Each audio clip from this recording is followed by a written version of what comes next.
In today's video, I'm revisiting F1 2020 to see why so many people consider this the GOAT of F1 games. And yes, you can say there is a bit of recency bias with that statement. And also the context of this game coming out whilst most of us were locked in our own houses is also maybe a big reason why people actually have such fond memories of this game. Because it was a time where this was a massive source of entertainment when there was nothing else to do apart from watching IRL F1 when it eventually kicked off. But on the flip side, I've been playing F1 games for many years. Yes, I'm old. And I still have a pretty good memory of most of the F1 games I've played, and especially in the recent few months, I've been going back and playing other Formula 1 games. So I have a lot of recent memories to compare to this revisit. Now, we're going to start off with the obvious, the first thing we see on the main menu screen. My Team, the first year of My Team career mode. Now, I know now it seems pretty staple of the F1 games having My Team there. I know this year on F1 24, the focus has been on driver career mode because there were literally no changes to My Team. But we're all going to have to start talking about My Team a lot more next year because that is when we should be getting a revamp of that, just like we did with driver career mode. So clicking into My Team, if you cast your minds back to 2020, this was all very different. Let's get this team up and running. The first thing we need to do is register a team name and bring in some important partners. Like that guy. Like hearing that, we never heard that ever in the F1 games. Choosing sponsors, entering a team name, all of this stuff was just not ever a thing. You can take it for granted now because we've had it for, you know, four games now. It's now a thing in F1 Manager as well. But, you know, just take case in point, look at F1 Manager this year. I think this is definitely the best installation of F1 Manager so far in the 3 games that have come out. And it's no surprise it's including with the Create a Team career mode. And this is why this one was such a big one. They had already made quite a few improvements to F1 2019, of course, with the first ever year that driver transfers were a thing. But this just took it to another level, like choosing your own sponsor. Oh, I remember the excitement of like seeing all the fake sponsors. I think when I first did my first ever F1 2020 My Team, I think I chose Shark as one because 5 Constructors Championship points seemed like a pretty realistic one, you know, if we were to assume it was going to be a really tough challenge. Picking power units and for the first time actually seeing stats of those power units as well. And also what was great actually was in future seasons, this would obviously fluctuate season to season. And then choosing a teammate. And it started off very nicely with you having to choose someone from Formula 2. So already integrating Formula 2 a lot more into career mode, more than it had been in F1 2019. And now these are staple things, but these 3 things were complete innovations. And if you really think about it, F1 2021, F1 22, 23 didn't really add too much else to this formula. I think there was some, like, you know, small minor things that were added in F1 2021 with the activity timeline and events that would pop up and stuff like that. But a lot of this is forming the template for what the game mode would be for the next 4 years. So this is genesis of the entire thing. So you have to give all credit to this game, even though maybe you may have enjoyed it more on a future game. Like for me personally, F1 23 built upon everything so much to the point where I think for me, F1 23 had the definitive most enjoyable My Team experience, even though 2020 and 2021 maybe were more popular because of the years of Formula 1 and the popularity the F1 game was going through. So that's why the credit would go back to F1 2020, even though for me, arguably, F1 23 ended up being the better version of it because the AI had come on, the visuals had come on from F1 2020. You can't deny that. And this was the generic FOM car in 2020. That's another thing also. The My Team car was a bit better looking in F1 23. 22, not so much. Absolute dud.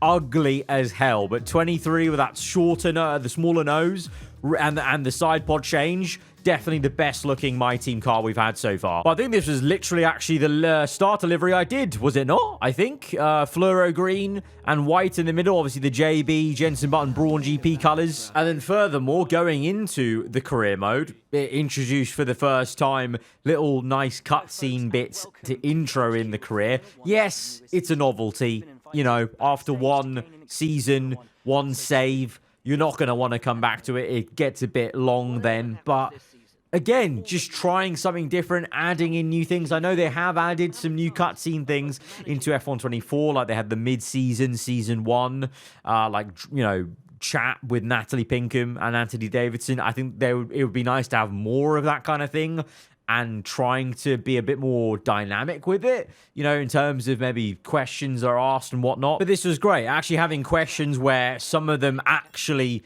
paid into how you would start off your career mode when it came to certain HQ facilities, you know, what levels there would be, you know, where your starting performance would be based off, you know, which team you said you were going to be near to. And then once again, here's the genesis, here's the foundational layout for even the driver career mode menu, as it is in F1 24, the activity timeline, facilities here that obviously you can't see in driver career mode, R&D.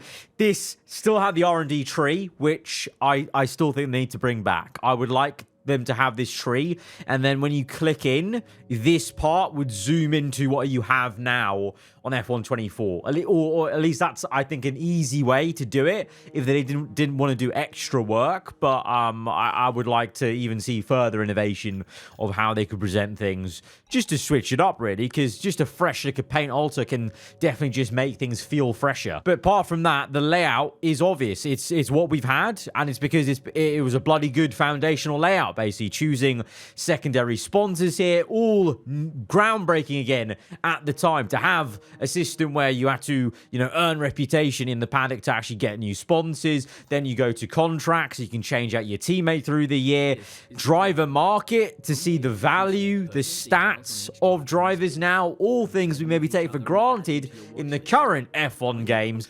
None of this was in F1 2019. This was all new. The amount of new stuff that this game had, the amount of new stuff that this career mode had at the time was just mental. And then when you got to the actual racing itself, I think the best word to describe it is consistent. It was so consistent. There was never a point where you got surprised how the car was going to react into a slow corner, fast corner, in the middle, over, you know, bumps that you can't even see, like in the case of F1 24, it seems a lot of the time, or curbs like there was in 22 or 23, where curbs were really, really deadly, especially in 22, I remember. I think going back and looking back through career modes, there were never any points where there was massive frustration with the actual game itself. It's just, if there's ever frustration, it's just because you need to upgrade your car, you're not where you want to be. But in terms of the actual lap after lap handling, it was just so solid. I think not even just for my team career mode, but then any other kind of racing you did, even with the classic cars or to online. You know, I think, you know, if you go back, all the online players, the league races, esports drivers, all lament how, you know, secure things were, where things weren't maybe broken, or you pushed it to the limit and you didn't find any kind of massive exploit because it just worked. Yes, there were some little downfalls here and there, maybe, you know, in terms of the handling. There were still some areas that definitely needed to be improved on. And, you know, if you go back and play F1 2020 now to 24, obviously 24 is not in a great place, but, you know, there are little bits here and there that are actually now more enjoyable, I actually find, in 24 than 2020. Mainly just how, you know, sharper the nose is now. It just feels like a lot of understeer from the 2020 to 23 era of F1 games. But then that's kind of where it ends. Everything else was a lot better and a lot more stable in the 2020 game. AI used ERS efficiently and well. They weren't overpowered. They weren't horrendous at making overtakes. They actually went for moves. They were clever. They knew what they were doing. And you would have great battles, you know, all race long, all season long. Now let's look at other parts of this game. Multiplayer, I mean, like I said, it was just a solid base. Obviously, at the time, none of us had anything better to do as well. So if you hopped in, lobbies were plentiful. Now it feels like sometimes, depending on the time of day, you're struggling to even fill lobbies sometimes. And not only did we have the full grid of F1 cars, we had F2, eventually, obviously, the next era of F2 for that year, and a load of classic cars. So you had a lot of variety in what to play, be it, you know, with the career mode options, solo options in Grand Prix mode with the classic cars and different challenges that they carried over from F1 2019, or online, you had a pick of the bunch of eventually, obviously 3 to start off with, because there was only one type of F2 car you could go for, but 3 different kinds of F1 racing you go for online stuff. So that all just boils down to a decent amount of content to actually use. Now, I will say at the time, maybe myself and everyone here maybe didn't appreciate how much extra content there was, or actually, to be fair, maybe we did, but we had so much free time on our hands, we exhausted everything. Now, if you had this much stuff, you wouldn't have enough time in your day to probably get through it all, but we did in 2020. And then, of course, you can't ignore where the IRL sport was at that time, playing into, you know, maybe the fond memories people have of this game. We had the incredibly mean black Mercedes. Obviously, it was going to initially launch with the silver one, and there was a way to actually mod back in the silver version of this silver arrow, but all in black, much better look. And this Mercedes, as it was IRL in the game, all conquering, such a machine, such a pleasure to drive, with, of course, now what I would probably say is a fan favorite pairing of Lewis Hamilton and Valtteri Bottas. I think if you just look at online reactions to Bottas now maybe not being on the grid anymore. Oh, and also one little thing, also talking about consistency of like the handling and stuff, things just worked. Like it's funny when things just work, people find it enjoyable. Even little things like this. We're in the showroom right now, yeah? If I click more info, and then I can click toggle UI. So you can toggle that away and get this lovely presentation of the car, which I used to always use for pre-season videos of each new season of my team career mode. You may be wondering why I don't use these angles anymore in F1 24. It's because the game doesn't bloody work, and when you go to this view, there's no more toggle UI button. It's just simple little own goals that they started taking in 21, well, more so 22, 23, and then 24. Like, just like little losses that they could have just done without. Moving on though, Ferrari. Not a great year for the Scuderia, but in many ways that was its own entertainment value, having such of a dog of a car in this year's game for the Ferrari. Obviously it was a great lineup though of Sebastian Vettel and Charles Leclerc. The very, very solid Red Bull, especially in the hands of Max Verstappen. And this Red Bull, probably more so in 2021, but still this year, looked like an absolute jet fighter. The McLaren with the Car-Lando partnership, another fan favorite, and this McLaren car was a decent look in my opinion. I think this 2021 solid, then they took a massive step back in 22 with how that car looked compared to the previous 2 years. But yeah, I mean, like you're seeing a common theme. There are a lot of cool pairings. The Renault, when this Enstone team used to actually know what was going on with their Formula car, we would see. Obviously, as I record this on the day, Alpine have announced they're going to Mercedes power units from 2026 to 2030. So really some massive head loss from the Enstone faction. But back here, they actually knew what they were doing. They also had a banging looking F1 car. This Renault actually really underrated, I feel. Lovely, gorgeous front end. And in the hands of an in-form at the time, Daniel Ricciardo, again, I say it again, it was another great fan favorite combo. AlphaTauri, now this, I don't know if this was a fan favorite. AlphaTauri, bit of a weird name to get used to at this time in F1. Actually, it's just not a great livery, is it? It's just really just not it. This team maybe livery-wise, aesthetic-wise, maybe not it. But then you can forgive it because then Pierre Gasly went on to bloody win the Italian Grand Prix. Racing Point in their copycat Mercedes car, all in pink. This was a great story for Formula One. It was a funny old one, seeing them rock up with a copied Mercedes chassis from 2019. And it worked for them. It worked, okay? And this was back when Perez actually had a bit of mojo about him. Sauber, then known as Alfa Romeo, kind of like with Renault, when they used to know what they were doing and they had a bit of semblance about them and performance. And this is a much better looking car than that gopping kick Sauber look. And they still had the Iceman in Formula 1 driving this thing. Haas this season wasn't much of a looker of a car, but of course the biggest talking point was the Bahrain GP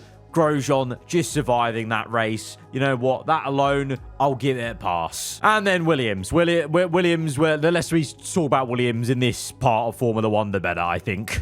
But no, it was just a solid crop of cars.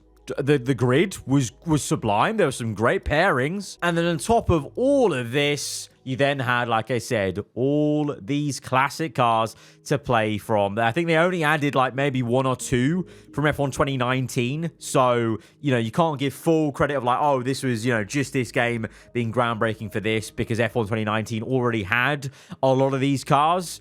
But still, like also the different eras of the cars. And then how can I forget, sorry, when talking about content that this game also had, you also had the short layouts of some circuits. Bahrain short, you had Silverstone short, Suzuka, and Kota. Just, obviously not a huge thing, but it's something. It's a little bit of difference. I remember having a lot of fun doing a couple of challenges on the short layouts, because it just gives you a different flavor of F1, with a twist, basically. Again, though, like with the classic cars, this wasn't a specific thing for F1 2020. There had been in there from, what was it, I think 2017. So again, it can't take full credit, but it's just the addition of all these things adding up. Like, everything was adding up, and unfortunately, it feels like classic EA stuff is occurring the last couple of years, of things slowly just being removed, and then if we follow the pattern of FIFA and FC, they're going to be added in back in and down the line, and it's going to be touted as an all-new feature. But yeah, overall, when we come back to this game and just dip our toes in briefly and have a look around the menus with the various options, you can very quickly see why so many people think that this is the GOAT currently of F1 games. But let me know what your take is on why maybe you personally think it, or if not, if you actually want to challenge that and say a different F1 game from Cody's is actually a better F1 game, then by all means, let me know in the comments below. It'd be very interesting to see the different points and arguments, maybe if you don't think this one is the best out there. And for all of you currently frustrated with the current F1 game, I hope this was a nice trip down memory lane and may even persuade you to boot back up F1 2020. I'm sure there's actually plenty of you that are still playing this game, because I've definitely read that in comments below as well. But till the next one, guys, hope you enjoyed the rest of your day. I'll see you guys next time. Goodbye.